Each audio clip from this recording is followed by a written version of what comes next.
আসসালামু আলাইকুম ফ্রেন্ডস, এডুজেট শিক্ষায় আপনাদেরকে স্বাগতম। আপনারা সবাই কেমন আছেন? আশা করি সবাই ভালো আছেন। বরাবরের মতো আপনাদের সাথে আছি আমি সাইফুল ইসলাম। চলে এসেছি নতুন একটি ভিডিও নিয়ে।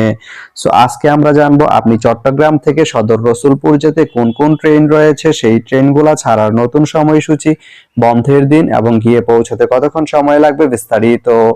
আমি যদি আপনাদেরকে ট্রেনের সময়সূচিগুলো বলে দেই, আপনি চট্টগ্রাম থেকে সদর রসুলপুর যেতে প্রথমে যে ট্রেনটি রয়েছে সেটি হচ্ছে কর্ণফুলী ট্রেনটি চট্টগ্রাম থেকে ছাড়বে সকাল 9টা 45 মিনিটে এবং এটি সদর রসুলপুর গিয়ে পৌঁছবে দুপুর 1টা 4 মিনিটে।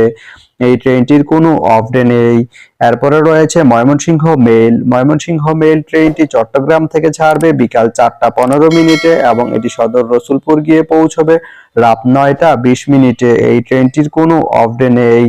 আপনি চট্টগ্রাম থেকে সদর রসুলপুর যেতে এই দুইটি ট্রেনের যে কোনো একটি ট্রেন ব্যবহার করতে পারেন। তো ভিডিওটি কেমন লাগলো অবশ্যই কমেন্ট করে জানাবেন।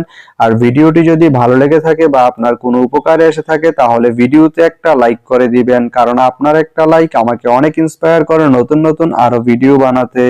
তো ধন্যবাদ সবাইকে ভিডিওটি এতক্ষণ ধৈর্য ধরে দেখার জন্য। ভালো থাকবেন, সুস্থ থাকবেন, এডুজেট শিক্ষার সঙ্গেই থাকবেন।